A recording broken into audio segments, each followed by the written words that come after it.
नमस्कार। अभय न्यूज के 4 अक्टूबर रविवार रात 8 बजे के बुलेटिन में आपका स्वागत है। अगले दिन सोमवार को अश्विन मास कृष्ण पक्ष की तृतीया तिथि रहेगी। 5 अक्टूबर 1524 को इतिहास की प्रसिद्ध वीरांगना रानी दुर्गावती का जन्म हुआ था। 5 अक्टूबर को विश्व आवास दिवस और अंतर्राष्ट्रीय शिक्षक दिवस भी है। आइए अब चलते हैं उज्जैन की प्रमुख खबरों की ओर। अभय न्यूज के बुलेटिन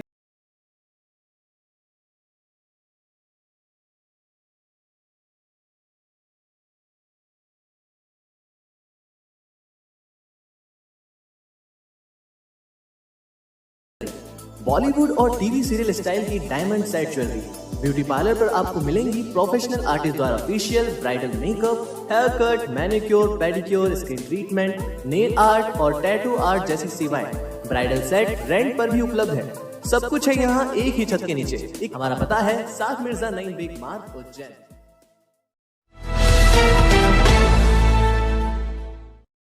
दोस्तों, बुलेटिन की शुरुआत आज एक बहुत अच्छी खबर के साथ करते हैं। लॉकडाउन और कोरोना संक्रमण के कारण हमारे शहर की अर्थव्यवस्था लगभग बर्बादी की कगार पर आकर खड़ी हो गई थी। अब इसमें दोबारा से जान आने की उम्मीद जागी है। दरअसल उज्जैन शहर की अर्थव्यवस्था का एक बड़ा हिस्सा धार्मिक पर्यटन से आता है। कोरोना संक्रमण के कारण बाहरी दर्शनार्थी हमारे यहाँ आना ही बंद हो गए थे। धीरे धीरे ही सही, अब फिर से धार्मिक पर्यटकों की संख्या बढ़ी है। रविवार को महाकालेश्वर मंदिर के बाहर जुटी दर्शनार्थियों की भीड़ अर्थव्यवस्था के फिर से पटरी पर आने के संकेत दे रही है। रविवार सुबह से दोपहर लगभग 3 बजे के बीच ही महाकालेश्वर मंदिर में 250 रुपये वाली सशुल्क दर्शन व्यवस्था की 750 रसीद कट गई थी। इससे महाकालेश्वर मंदिर प्रबंध समिति को लगभग 1,87,000 रुपये की आय हुई। थोड़ी हाँ थोड़ी ना के बाद शनिवार देर रात से अग्रिम बुकिंग नहीं कर पाए दर्शनार्थियों के लिए मंदिर में 100 रुपये के दान रसीद बनाकर दर्शन कराने वाली व्यवस्था की भी शुरुआत हो गई है। इस नई व्यवस्था के कारण शुरुआती कुछ घंटों में थोड़ी बहुत दिक्कत ज़रूर आई, लेकिन बाद में 100 रुपये की रसीद कटाकर भी सैकड़ों दर्शनार्थियों ने दर्शन किए। दर्शनार्थियों का ऐसा ही फ्लो हमारे उज्जैन की ओर बना रहा तो ऑटो वाले, होटल लॉज वाले, धार्मिक सामग्री वाले, चाय नाश्ते वाले, पंडे, पुजारी और तमाम तरह के लोगों का काम फिर से पटरी पर आ सकेगा। धार्मिक पर्यटन से प्रत्यक्ष अप्रत्यक्ष रूप से हमारे शहर के लगभग 2 लाख लोग जुड़े हुए हैं। महाकालेश्वर मंदिर से जुड़ी एक और खबर है। रविवार को आर्कियोलॉजिकल सर्वे ऑफ इंडिया और जियोलॉजिकल सर्वे ऑफ इंडिया के 10 अधिकारियों की संयुक्त टीम महाकालेश्वर मंदिर पहुंची।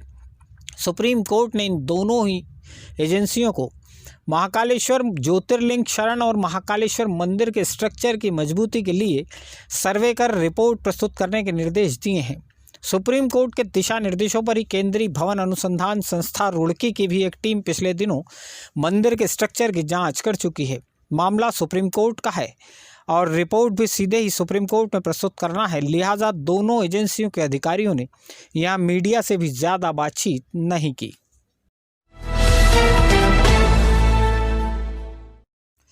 कोरोना संक्रमित मरीजों की मौत के मामले में बदनाम टोल नाके आरडी गार्डी मेडिकल कॉलेज में रविवार सुबह एक बार फिर से हंगामा खड़ा हो गया।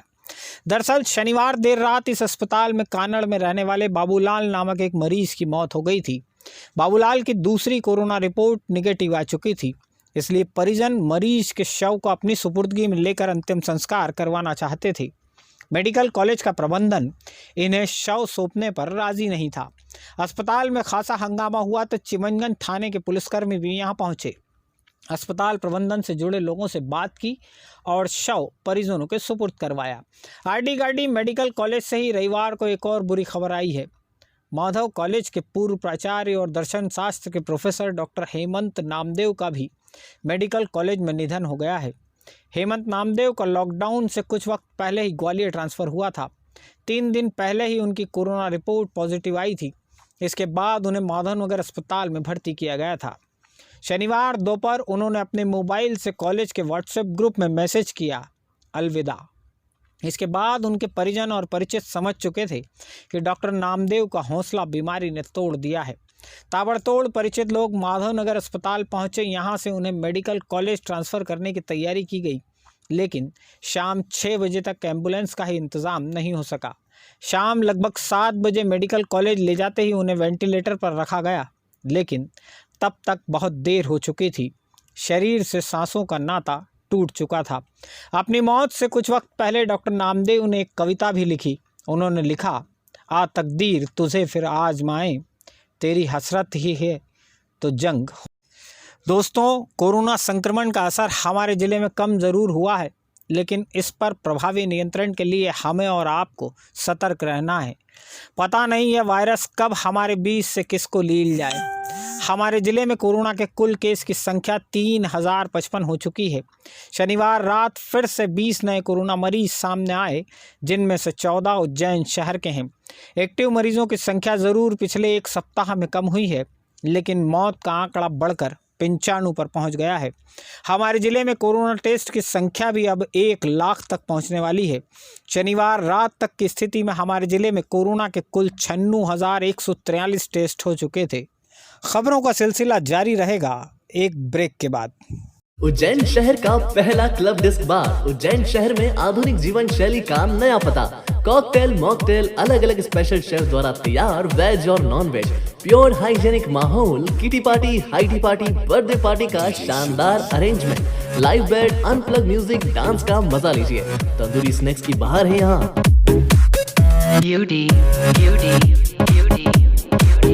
Joven. क्यों जाए इंदौर, क्यों जाए भोपाल, दुनिया की दूर के साथ कदम बढ़ाएं। सुबह 10 बजे से रात 12 बजे तक स्वागत है आपका। आइए club 95 Cosmos mall, Nanakheda, Ujjain.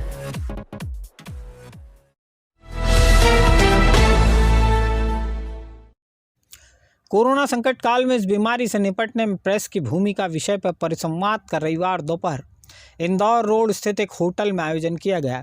City press club के इस आयोजन में अतिथि के रूप में संभागायुक्त आनंद शर्मा और नगर निगम आयुक्त क्षितिज सिंघल शामिल हुए। आयोजन में वरिष्ठ पत्रकार नरेंद्र सिंह अकेला, रमेश दास, शैलेंद्र कुलमी, निरुक्त भार्गव, संदीप मेहता आदि ने प्रेस की भूमिका पर अपने विचार प्रस्तुत किए।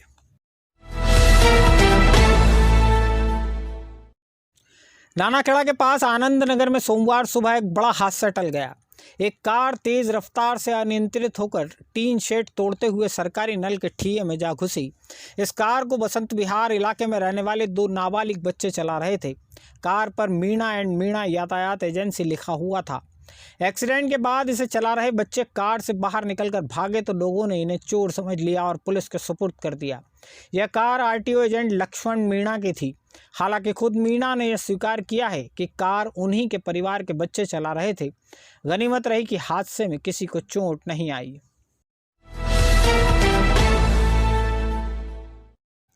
उज्जैन में नानाखेड़ा बस स्टैंड के नजदीक संचालित होने वाले एक सुलभ शौचालय के कर्मचारियों को गुंडों ने पूरी तरह पीट दिया। इस कर्मचारी का कसूर सिर्फ इतना था कि इसने गुंडों से शौचालय का उपयोग करने पर 5 रुपए मांग लिए थे। कर्मचारी शिवेंदु पिता श्रीकांत झा को गुंडों ने लाठी डंडों से बुरी तरह पीटा। मारपीट करने वाले गुंडों के सीसीटीवी फुटेज भी सोशल मीडिया पर वायरल हो रहे हैं। इन सभी के चेहरे तो पुलिस के सामने आ चुके हैं, लेकिन फिलहाल किसी भी गुंडे को नामजद आरोपी नहीं बनाया गया है। ढांचा भवन इलाके की छोटी शाही मस्जिद की 2 दुकानों के बाहर पड़ा सामान रविवार दोपहर महिलाओं ने ही मस्जिद के बाहर से हटा दिया है। रविवार दोपहर एक बार फिर से इलाके की मुस्लिम धर्मावलंबी महिलाएं यहां एकत्रित हुई और दुकानदार शाहरुख और उसके पिता की दुकानों का सामान हटाकर सफाई कर दी। दोनों ही दुकानों को इन्हीं महिलाओं ने 2 दिन पहले तोड़कर खाली करवा दिया था। इस घटना के बाद मामला चिमनगंज मंडी थाने तक भी पहुंचा। 3 लोगों के खिलाफ प्रकरण भी दर्ज हुआ। दुकानदार दुकानों का सामान सड़क पर रखे जाने के बाद भी यहां से हटाने पर राजी नहीं था, लिहाजा महिलाओं ने ही रविवार दोपहर सारा सामान सड़क से हटा दिया।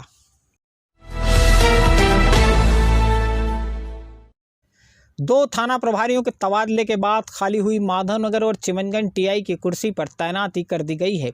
एसपी मनोज कुमार सिंह ने माधवनगर थाने की जिम्मेदारी बड़नगर टीआई दिनेश प्रजापति को सौंपी है। आगर से उज्जैन आए अजीत तिवारी को चिमनगंज थाने की जिम्मेदारी सौंपी गई है। लाइन में पदस्थ अर्चना नागर को दिनेश प्रजापति के स्थान पर बड़नगर का थाना प्रभारी बनाया गया है।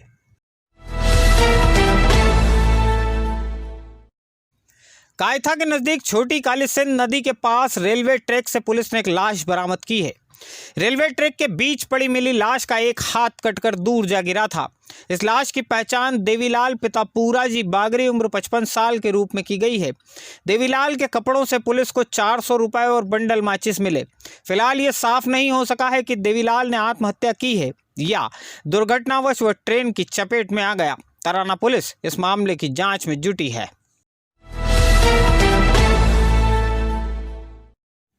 खबरें दे दनादन के प्रायोजक हैं आरके क्लब एवेन्यू। नई जीवन शैली में करें शानदार गृह प्रवेश। केवल 5,51,000 रुपए में प्लॉट्स और 7,75,000 रुपए में मकान उपलब्ध हैं। यहाँ रहवासी क्षेत्र के बीच स्थित कॉलोनी, पता है ज्ञान सागर स्कूल के पास, देवास रोड, उज्जैन।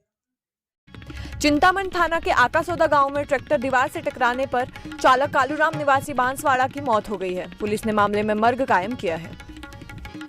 अंजुश्री होटल के पीछे प्रीति परिसर के एक मकान में चोरी की वारदात हो गई है। शैलेंद्र आचार्य के इस मकान से चोर 1,66,000 रुपए व सोना चांदी के आभूषण चुरा ले गए हैं।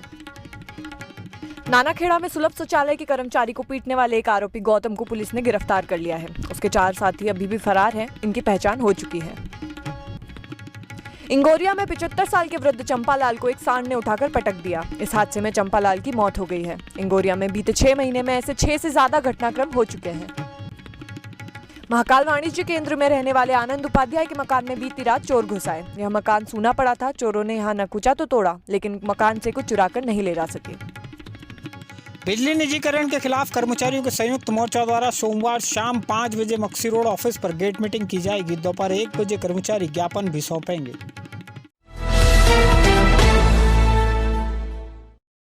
तो आपने देखी आज दिन भर की ताजा खबरें। कल फिर मिलते हैं नए बुलेटिन के साथ। जय श्री महाकाल।